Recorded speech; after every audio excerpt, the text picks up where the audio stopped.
Friends, విమానాల్లో travel చేయటం చాలా సురక్షితం. ఎన్నో సౌకర్యాలు కూడా ఉంటాయి. రోడ్డు మీద అయితే ఎన్నో యాక్సిడెంట్స్ జరుగుతూ ఉంటాయి, కానీ విమానాలు చాలా అరుదుగా క్రాష్ అవుతాయి.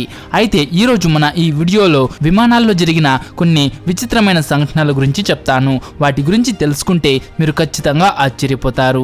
అయితే ఈ వీడియోని ఎండ్ వరకు చూడండి. దానికంటే ముందు మీరు ఈ వీడియోకి ఒక లైక్ చేసి మీ ఫ్రెండ్స్కు తప్పకుండా షేర్ చేయండి. అండ్ అలానే మీలో ఎవరెవరు ఏరోప్లేన్ జర్నీ చేశారో, ఎవరెవరు చేయలేదో కామెంట్ చేసి చెప్పండి.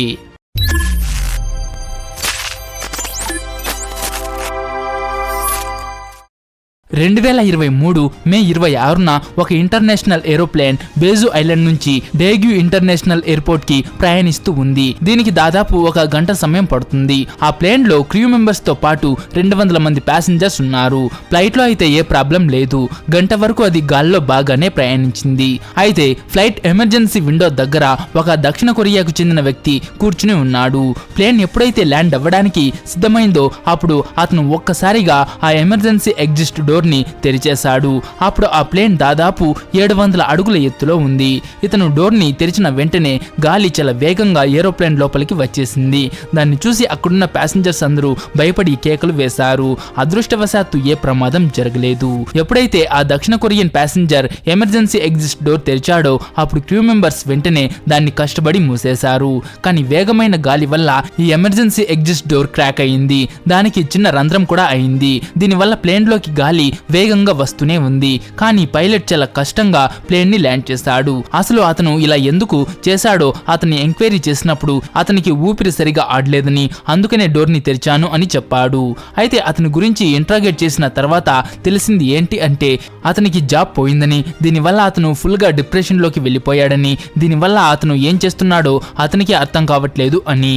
ఏదేమైనప్పటికీ నిజంగా ఇది చాలా భయంకరమైన సంఘటన. ఫ్రెండ్స్, 2007లో ఏప్రిల్ 29న ఒక ఏరోప్లేన్ ఇంగ్లాండ్లోని మాంచెస్టర్ ఎయిర్పోర్ట్ నుంచి లాంజారోడ్ కు ప్రయాణించడానికి సిద్ధమైంది. ఈ ప్లేన్ పేరు బోయింగ్ 757. ఈ ఏరోప్లేన్ లో క్రూ మెంబర్స్ తో పాటు 221 మంది ప్యాసింజర్స్ ఉన్నారు. ఫ్లైట్ అంతా నార్మల్ గానే ఉంది. ఫ్లైట్ ఆకాశంలో ఎగురుతున్నప్పుడు ఒక పక్షి ఇంజన్ లోకి వెళ్ళింది. పైలట్ ఏదో ఒకటి చేద్దామనుకునే లోపే ఇంకొక పక్షి కూడా ఇంజన్ లోకి వెళ్ళింది. చూస్తూ ఉండగానే ఇంజన్ లో నుంచి మంటలు వచ్చాయి. ఒక ఎయిర్పోర్ట్ వర్కర్ ఈ ఇన్సిడెంట్ వీడియో కూడా తీశాడు. ఇంజన్ లో మంటలు రాగానే పైలట్ కంట్రోల్ టవర్ కి కనెక్ట్ అయ్యాడు. దీంతో పాటు కంట్రోల్ టవర్ కి ఒక సిగ్నల్ ఇచ్చాడు. వాళ్ళు చాలా పెద్ద ప్రమాదంలో ఉన్నారు అని దాని అర్థం. కంట్రోల్ టీమ్ లోని ఒక వ్యక్తి వెంటనే ఇంజన్ ని ఆపేసి ప్లేన్ ను ల్యాండ్ చేయమని చెప్పాడు. పైలట్ కూడా కంట్రోలర్ చెప్పినట్టుగానే చేశాడు. కొంతసేపటికి ప్లేన్ ని సేఫ్ గా మాంచెస్టర్ ఎయిర్పోర్ట్ లోనే ల్యాండ్ చేసేశారు. ఈ సంఘటనలో ఎవరికి ఏ గాయాలు కాలేదు. ప్లేన్ కూడా అంతా బాగానే ఉంది. కానీ పక్షులు ఇంజన్ లోకి వెళ్లిన టైంలో ప్యాసింజర్స్ తో పాటు పైలట్స్ కూడా చాలా భయపడ్డారు.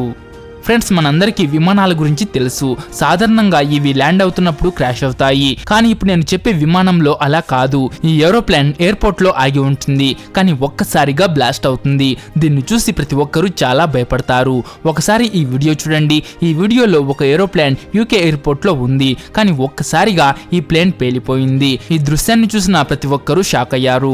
ప్యాసింజర్స్ అందరూ ఎయిర్పోర్ట్ లో ఏదైనా దాడి జరిగిందేమో అని అనుకున్నారు. కానీ నిజానికి ఇది ప్రమాదం కాదు.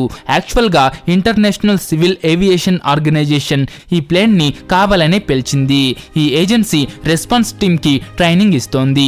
దానికోసమే వాళ్ళు ఈ విమానాన్ని ఇలా పేల్చారు. ఇది ఒక ట్రైనింగ్. ఈ ట్రైనింగ్ లో ఎమర్జెన్సీ రెస్పాన్స్ టీమ్ కి ప్రమాదం జరిగినప్పుడు దాన్ని ఎలా అదుపు చేయాలో నేర్పిస్తారు. కానీ ఈ దృశ్యాన్ని చూసిన ప్యాసింజర్స్ నిజమనుకుని చాలా భయపడ్డారు. 2020 డిసెంబర్ 12న లాస్ వేగస్ ఇంటర్నేషనల్ ఎయిర్పోర్ట్ లో అన్ని ఫ్లైట్లు సాధారణంగానే ప్రయాణిస్తున్నాయి. కానీ మధ్యాహ్నం 1 గంట 30 నిమిషాలకు లాస్ వేగస్ నుంచి న్యూ మెక్సికోకి వెళ్లాల్సిన ఫ్లైట్ టేకప్ కి రెడీ అయింది. ప్యాసింజర్స్ అందరూ ప్లేన్ లో ప్రశాంతంగా కూర్చున్నారు. కాసేపట్లో ఈ ప్లేన్ టేకప్ అవ్వడానికి సిద్ధంగా ఉంది. అప్పుడు ఈ ప్లేన్ లో ఒక ప్యాసింజర్ కూర్చుని బయట వ్యూని వీడియో తీయడం మొదలుపెట్టాడు. కానీ సడన్ గా ప్లేన్ ఎడమరెక్క పైన ఒక వ్యక్తి కూర్చుని ఉండడం ఇతను గమనించాడు. వెంటనే ఈ వీడియో తీస్తున్న వ్యక్తి ఈ విషయం గురించి క్రూ మెంబర్స్ కి చెప్పాడు. కాసేపట్లో పోలీసులు అందరూ వచ్చి అతన్ని అక్కడి నుంచి దించాలని ప్రయత్నించారు. అసలు ఇతను ఎవరో, ఈ విమానం రెక్కపైన ఎలా ఎక్కాడో అనే విషయాలు ఎవరికీ తెలియదు. కానీ పోలీసులు చెప్పిన తర్వాత కూడా ఇతను ఆ రెక్కపై నుంచి కిందకు దిగలేదు. చివరికి పోలీసులు ఇతనికి గన్ను చూపించి భయపెట్టారు. దానితో ఇతను పారిపోవాలని చూశాడు. ఆ ప్రయత్నంలో ఇతను కింద పడిపోయాడు. ఆ తర్వాత తెలిసింది ఏంటి అంటే అతనికి పిచ్చి అని. ఇతను ఎయిర్పోర్ట్ దగ్గరలోనే నివసించేవాడు. ఇతను ఎయిర్పోర్ట్ గోడను దూకి ఎయిర్పోర్ట్ లోపలికి వచ్చేశాడు. అయితే ప్లేన్ పై నుంచి కింద పడటం వల్ల అతనికి గాయాలు కూడా అయ్యాయి. ఫ్రెండ్స్, 2021 మార్చి 20న ఇండోనేషియాలోని అలిం ఇంటర్నేషనల్ ఎయిర్పోర్ట్లో ఒక కార్గో ప్లేన్ గాల్లో ఎగరడానికి సిద్ధంగా ఉంది. ఈ ప్లేన్లో 4 క్రూ మెంబర్స్ ఉన్నారు. కాసేపటికి కార్గో టేకప్ అయింది. పరిస్థితి అంతా నార్మల్గానే ఉంది. కానీ ఎప్పుడైతే పైలట్ ప్లేన్ని 3000 అడుగుల ఎత్తుకు తీసుకువెళ్లాడో అప్పుడు ఒక్కసారిగా ఈ ప్లేన్ సిస్టంలో ఏదో ప్రాబ్లం వచ్చింది. రైట్ హ్యాండ్ గేర్ పనిచేయటం లేదు. పైలట్ ప్లేన్ని కంట్రోల్ చేయడానికి చాలా ప్రయత్నించాడు. అయినా ఆ ప్లేన్ కంట్రోల్ అవ్వలేదు.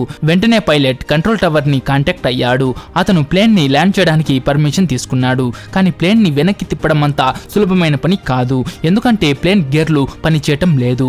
ఇక ఎంతో కష్టపడి పైలట్ ప్లేన్ ని ఎయిర్పోర్ట్ కి తిరిగి తీసుకువచ్చాడు. కానీ ల్యాండ్ చేసేటప్పుడు దీని బ్రేకులు కూడా పనిచేయలేదు. చివరికి ఎన్నో ప్రయత్నాలు చేసిన తర్వాత పైలట్ దీన్ని సురక్షితంగా ల్యాండ్ చేశారు. ఫ్రెండ్స్, మీలో చాలా మంది పవర్ బ్యాంకులను ఉపయోగిస్తూ ఉంటారు. పవర్ బ్యాంక్స్ సహాయంతో మనం మన మొబైల్ ఫోన్ను ఎక్కడైనా ఛార్జ్ చేసుకుంటూ ఉంటాము. ఒకవేళ పవర్ బ్యాంక్స్ గురించి మాట్లాడుకుంటే ఇది అంత ప్రమాదకరమైన వస్తువేమీ కాదు. కానీ 2018 ఫిబ్రవరిలో పవర్ బ్యాంక్ కారణం చేత ఈ ఏరోప్లేన్ లో మంటలు ఏర్పడ్డాయి. చైనా సౌతర్న్ ఎయిర్లైన్స్ కి సంబంధించి ఒక ప్లేన్ షాంఘై నుంచి టేకప్ అవ్వడానికి రెడీ అయింది. కానీ ప్లేన్ లో ఉన్నట్టుండి మంటలు ఏర్పడ్డాయి. దీనికి కారణం చూసుకుంటే అక్కడ ఉన్న బ్యాగ్ లో ఒక పవర్ బ్యాంక్ ఉంది. అది అనుకోకుండా పేలిపోయింది. ఇక అప్పుడు ఎయిర్ హోస్టెస్ నీళ్లతో జ్యూస్లతో ఆ మంటల్ని ఆర్పడానికి ప్రయత్నించారు. కాసేపటికి దాన్ని పూర్తిగా ఆపేశారు. నిజానికి ప్లేన్ అప్పటికే ఇంకా టేకప్ అవ్వలేదు. ఈ మంటల వల్ల పొగ ఫ్లైట్ అంతా కమ్ముకుంది. ఒకవేళ టేకప్ అయిపోయి ఈ ఇన్సిడెంట్ గాల్లో జరిగింటే ప్యాసింజర్స్ కి ఊపిరి కూడా ఆడేది కాదు. ఈ ప్లేన్ లో ఉన్న ప్యాసింజర్స్ అందరినీ ఇక వెంటనే కిందకు దించేశారు. ప్యాసింజర్స్ అందరూ సురక్షితంగానే ఉన్నారు. 3 గంటల తర్వాత ప్యాసింజర్స్ అందరినీ ఇంకొక ఏరోప్లేన్ లో తీసుకువెళ్లారు. ఒకవేళ మనం స్పీడ్ బ్రేకర్స్ గురించి మాట్లాడుకుంటే అవి ప్రతి చోట ఉంటాయి. ఒకవేళ దీనిపైన ఏ వాహనమైనా స్పీడ్ గా వెళ్తే పైకి కిందకు ఎగురుతుంది. కానీ మీరు ఎప్పుడైనా ఒక ఏరోప్లేన్ బైక్ లాగా, కార్ లాగా జంప్ చేయటం చూసారా? ఫ్రెండ్స్, ఇప్పుడు మీరు చూస్తున్న వీడియోని 2006లో రికార్డ్ చేశారు. ఆ రోజు వాతావరణం అంతా బాగలేదు. వర్షం కూడా చాలా ఎక్కువగా పడుతూ ఉంది. పైలట్ విమానాన్ని ల్యాండ్ చేయాలి అనుకున్నాడు. కానీ వాతావరణం బాగలేకపోవటం వల్ల ల్యాండ్ చేయటం చాలా కష్టంగా మారింది. ఈ ప్లేన్ టైర్ రన్వేకి తగలగానే ఒక బంతిలాగా పైకి ఎగిరింది. ఏరోప్లేన్ రన్వే పైన ఎన్నో జంపులు చేసింది. కానీ చివరికి అంతా నార్మల్ గా మారింది. దీనివల్ల ప్యాసింజర్స్ చాలా భయపడ్డారు. కానీ అదృష్టవశాత్తు వీళ్లకు ఏమీ కాలేదు. అయితే ఫ్రెండ్స్, ఈ వీడియో అయితే ఇంతే. ఈ వీడియో మీకు నచ్చింటే ఒక లైక్ చేసి మీ ఫ్రెండ్స్కు తప్పకుండా షేర్ చేయండి.